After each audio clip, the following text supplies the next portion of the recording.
Hi,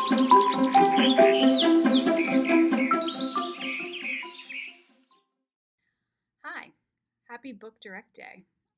This is Ronnie, Director of Marketing at Bookfull, and I wanted to say thank you for watching our discussion in our video on reasons why travelers should be booking direct with property managers and owners. Um, Welcome. This is our first video, actually, and so we're really excited to be having this discussion today. I'm Ronnie again, and I am the Director of Marketing at Bookfull. And Book Direct Day is a day where property managers and owners and anybody in the vacation rental industry space gets together and celebrates, but definitely educates travelers on why it is beneficial for them to book direct with property managers and owners. So it's a very important conversation to have.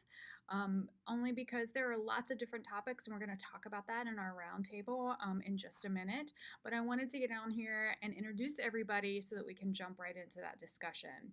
So today with us, I have Tony Pontius. He is a brand manager that works directly with property managers and owners on streamlining their business for more revenue. We also have Danny Ginn, a software product manager that works with clients on developing software features to address their needs and their wants. We also have Amy Carocha, who is a business analyst with a strong background in hospitality industry and revenue management for vacation and short-term rental properties. And last but definitely not least, we also have Kira Purdue, who is in public relations. She's a public relations expert working with technology companies and an avid renter of non-traditional vacation properties. So I'm going to jump right into the discussion. We had a great talk today about different reasons as to why travelers should be working direct with property managers and owners. So definitely enjoy. And if anybody has any questions whatsoever about our conversation or about Book Direct or Bookfull, or just the industry in general with some ideas on how to get your guests to book direct, please feel free to reach out to any one of us on the video. We're happy to help. We want to keep the conversation going. And so you can find us over on all of the social medias and on our blog as well for any information that you might need for just helping your business run. So enjoy and reach out if you have any questions. Thank you.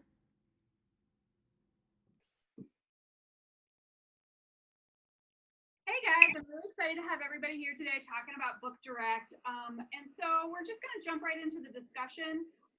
We know that Book Direct is today, the 6th, and it's really an education day to teach travelers that booking direct, they get better deals, they get better benefits.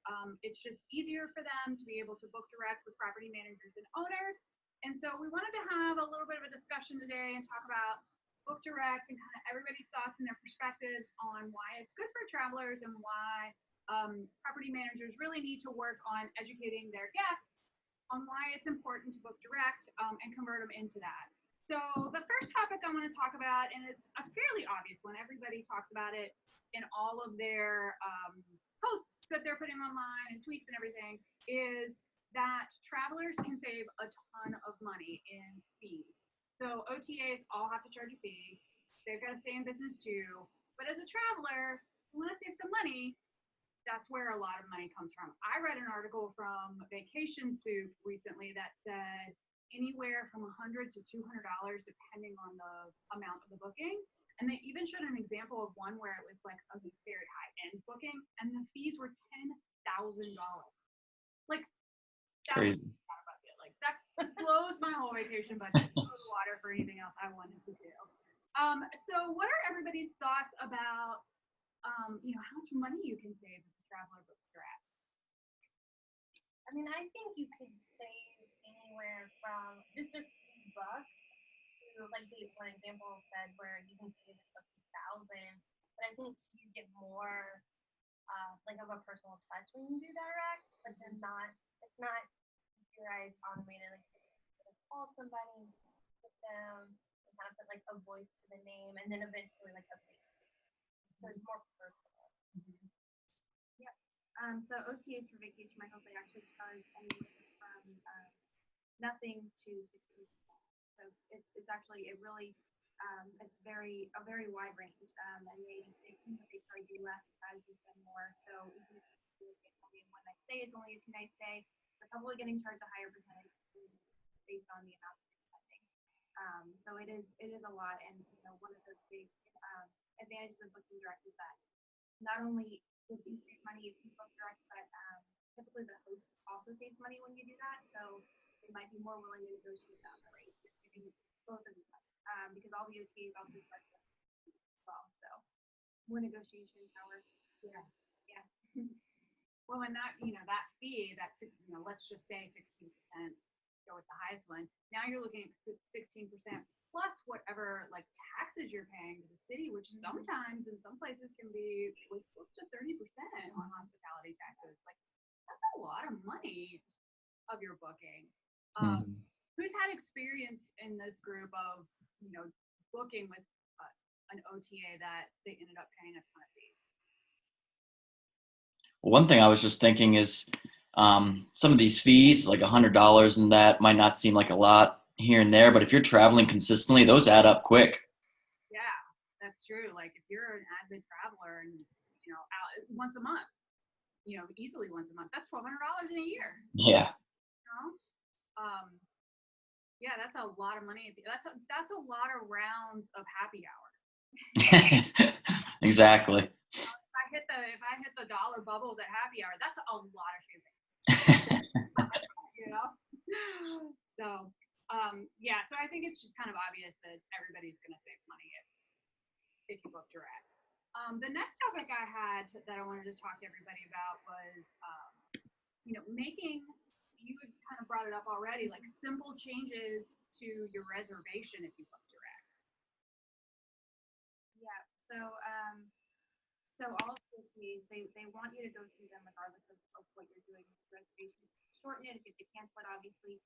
But even if you're at the point where you've already booked and you're adding on another night or two, they don't like if you go around them. If you're talking directly to the host at that point and you can technically book direct after that, you can't. You have to either run around, you've got to go back to the OTA. If the OTA actually catches the host adding an extra night without going through them, the host can get shut down, which is really interesting. But so they kind of insist on always being involved and kind of add extra stuff to every process, even if it's a simple change. I want to add a night over top the night.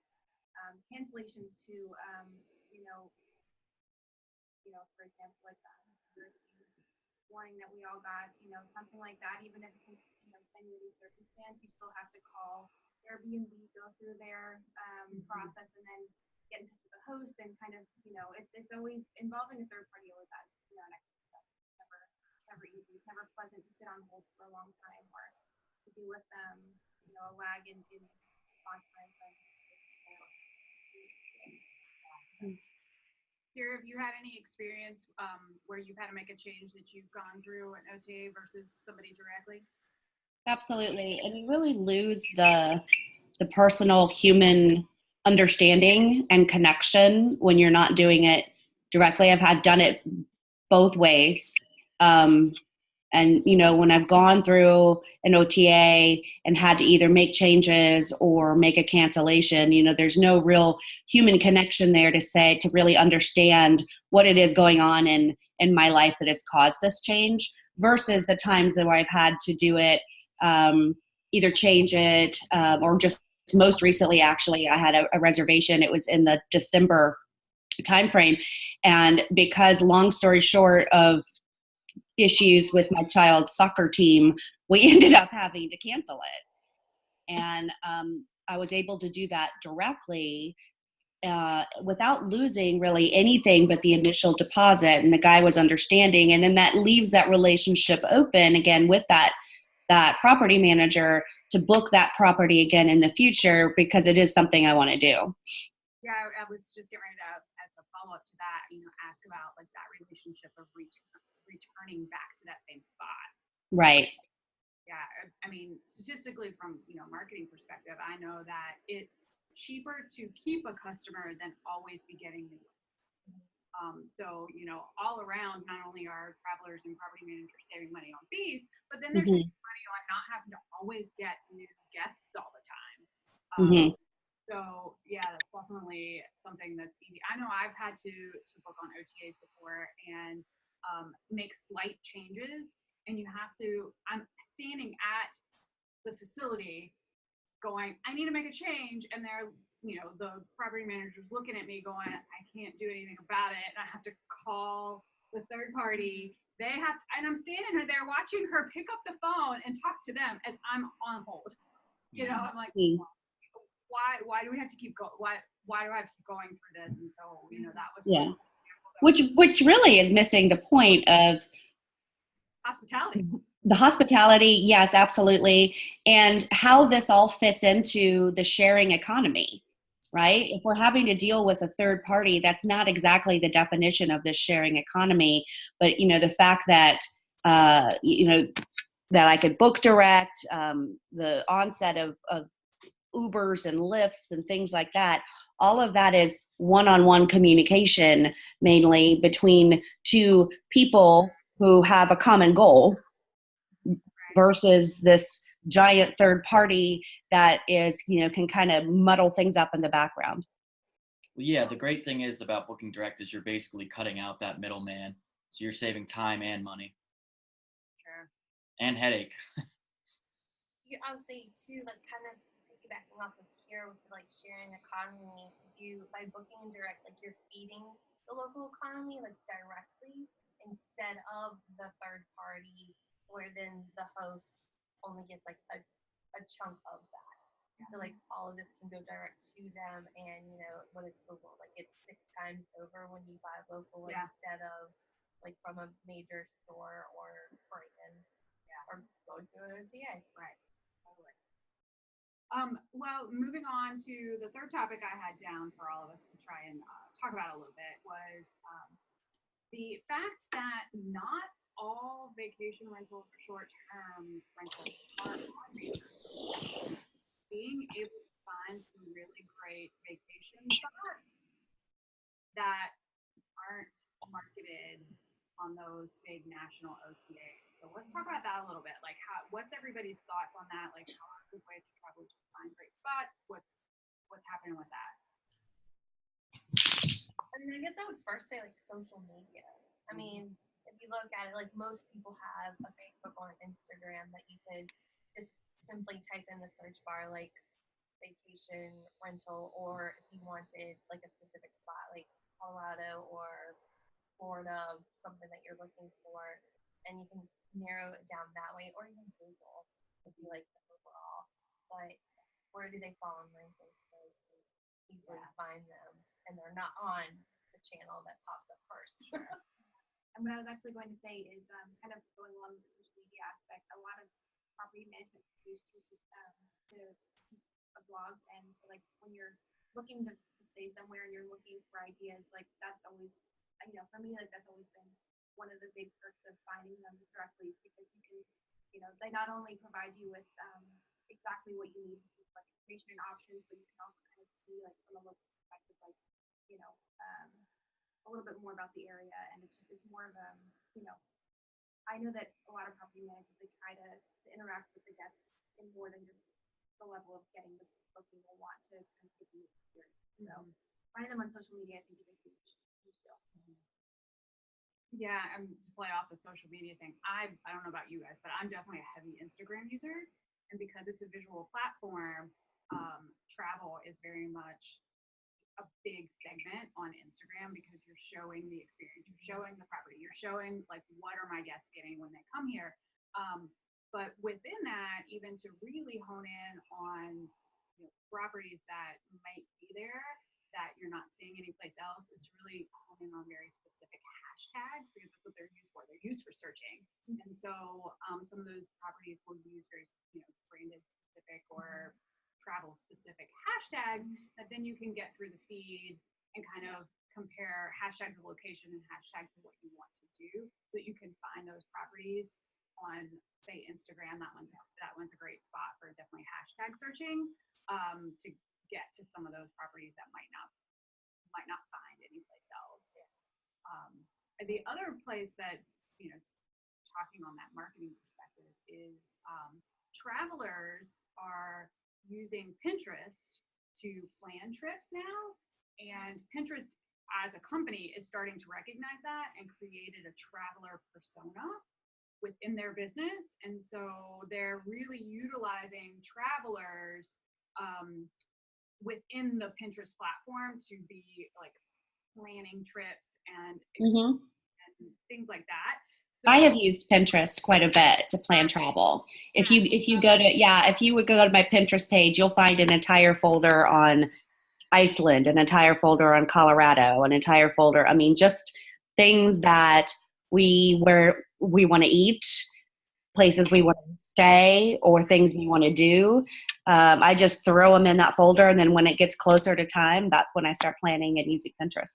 That's awesome. Yeah, and I think that the lesson here is from a traveler perspective, searching hashtags to find gems that aren't out there. But as a property manager or as an owner, to maybe start utilizing Pinterest a little bit more, because Pinterest is really honing in on travelers right now. So I think that's a really good marketing tip for property managers owners to start looking into in the next year is the Pinterest platform. Tony, what about you? What do you search for when you're looking for hidden gems? What I like, what you touched on a bit earlier about the Instagram hashtags, you can kind of tailor it specifically to what you're looking for. So instead of just seeing general things you might find on Google, if you go on Instagram, you can actually see specific things for that vacation you're trying to plan. So I like using Instagram for that reason. Yeah, I think Instagram's just such a visual. Pinterest and Instagram both are so visual in nature, and some great spots for travelers and property managers to utilize. So okay, so the next topic I had down for everybody to talk about a little bit is that sometimes when you book direct, you can get some extra perks that you don't get on a major OTA. So let's talk about that a little bit. Like what kind of perks can travelers get if they book direct? I mean, the first one that comes to my mind is, I know sometimes if you book direct and it's like your first time staying with the property manager or homeowner, they'll give you a discount off the nightly rate or the total rate. So for like being the first time guest, it's like, hey, like I'll take $100 off, or I'll take like, $50 off each night. That gives it kind of like, oh wow, like, and kind of like you said earlier, like negotiation power of like, oh, well, this person like really will work with me. And I think like another extra perk that pops up is they might have something that's available that they aren't necessarily able to like market or talk about on the channel. Maybe it's some type of concierge service or something that they can provide, that grocery deliveries or something like that that's not necessarily like available or that you can put on the OTA. Mm-hmm. Yeah, well, what I like is that booking direct actually just creates the opportunity to even negotiate to begin with, where you wouldn't have that opportunity if you were on the OTA. Mm-hmm. I experienced that. That's a great point, Tony and Danny. I experienced that this last summer. My family for 6 weeks rented a home in upstate New York. And because we were renting it for 6 weeks, the owner, didn't have to come out and mow the lawn because I have 2 teenagers for that. He didn't have to pay for a weekly cleaning fee because we were there for 6 weeks and cleaned the house as we went. And so I was able to very easily negotiate the price down from what his normal prices would be because I had this direct human contact. Yeah. And my brain was kind of even going in the realm of, okay, Valentine's Day is up. Like, can I get I was thinking about like, okay, how about a staycation?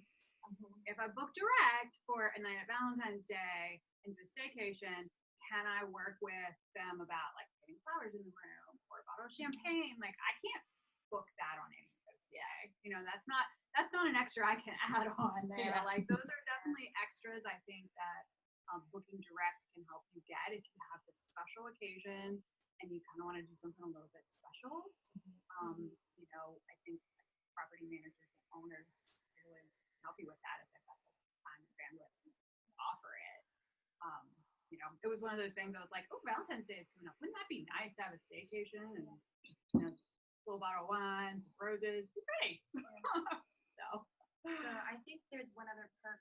So when you book direct, one thing that I guess like OTAs are not currently set up for is property managers. So for instance, if you were to contact a property manager directly, I think they can really just like tailor what your needs are to what they recommend for you. Like for instance, OTAs like Airbnb, they actually block the host from sending the guest another listing that might be just better suited for them because they're afraid that that Lose that conversion. you're losing the conversion. They also just flat out block certain language from the communication. And I think for a property manager, you can call in and say, this is exactly what I need, and maybe something like maybe the listing description does a great job of describing the unit, but maybe just for your purposes, like another one is better. So I think just having that flexibility, having someone who actually knows the unit well, and can say, I know by experience that bachelor parties like this or that families like this.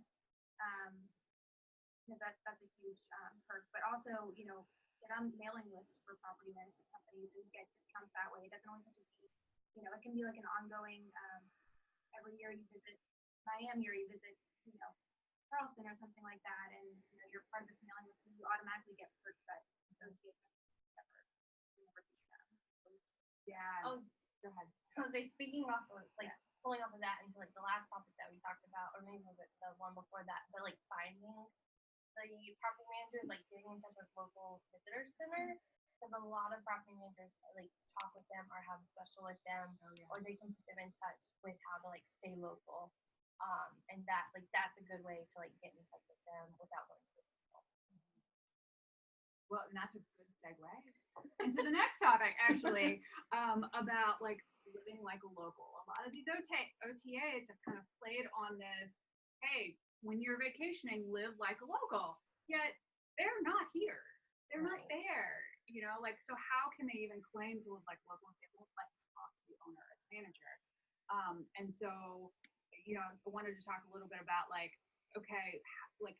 actually getting to talk to somebody that lives there, works there, kind of has the inside scoop on where you're going to and how you can live like a local. I just think, how can somebody in San Francisco tell me about Charleston that I can't find already? Right. Unless they visit here, maybe, I don't know. Who knows? There could always be kinds of ways, but I find it really hard that somebody on the other side of the world can tell me about. Yeah, it's imperative to have that local knowledge, and you don't get that from the big agencies. Coffee shop, like even down to me as a business person, when I go to places, I look for good Wi-Fi, right? Like really good Wi-Fi, because I'm not. And so, somebody that lives in the area is going to be like, yeah, don't go to whoever because their Wi-Fi isn't all that great, but the Wi-Fi over there is really good. So those are things like nobody else could tell you on going through that third party. But even to like, if you do get in touch with like a property manager, like you said, where it's like stay in this unit that's better suited, like for families, it's they might have chosen a unit that might be, while it's suitable, might not be where they might feel most comfortable. So it's like you might want to move like 3 blocks down because that area is just a little bit more suitable for children, or closer to a park or a playground. Or if it's like a bachelorette party, you want to be closer to the bars or what have you that you do on those types of nights, and just to be able to, like you said, tailor it a little bit more, so that you get the experience that you're searching for. And also, a lot of people are going to want to find the little hole-in-the-wall places and mom-and-pop shops, and not just stuff you can Google on, top Charleston places. Yep, that'll send you to Magnolias. Yep.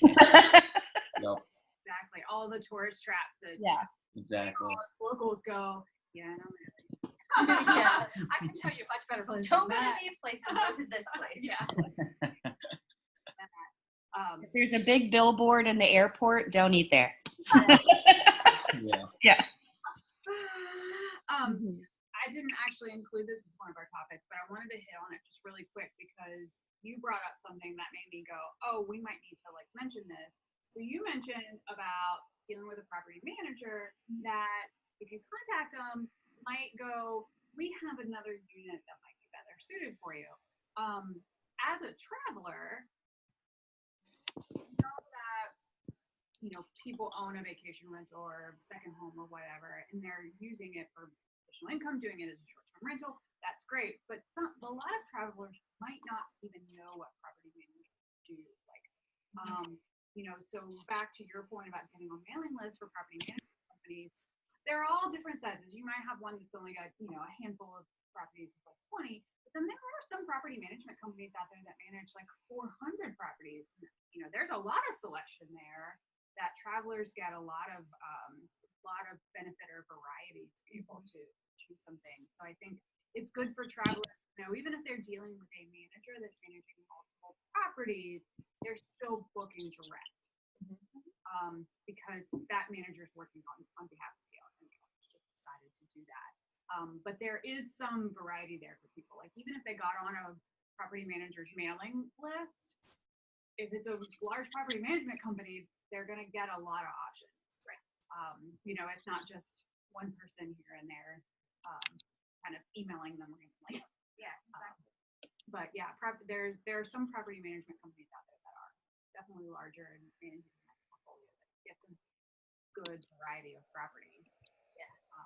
I mean, anything to get a more customized level of customer service and more personalization. I mean, vacation rentals specifically, you plan your family a year out. It's a big thing. It's a week long. Everyone's getting together. It has to be perfect. And so I think at any level of customization you add to your process, the better. At the end of the day, it's something that you're spending a lot of money on, and you want it to be exactly what you imagined it, and not be fooled by a listing that you don't really know a whole lot about. Yeah. Well, I know some property managers do insider's guides. So if you book someplace, you'll get at some point, during your either check-in process or during the reservation process, you'll get an insider's guide of maybe some of their best tips of places around town to eat or do or things like that. So that's always a really nice touch that property managers can send out to their guests. And I'll say, and with that, most of the time you receive it ahead of time. Whereas, like if you went through an OTA, they might have that printed out in the unit, but you don't get that until the day of arrival. So at least by getting a day ahead or getting it ahead of time, you have the chance to plan out. It's like, oh well, let's do this, let's do that, let's see here, have more of a better chance of planning out what you want to do and not just fly by the seat of your pants when you get there. Well, it depends on the person. That's true. I don't. I like to plan.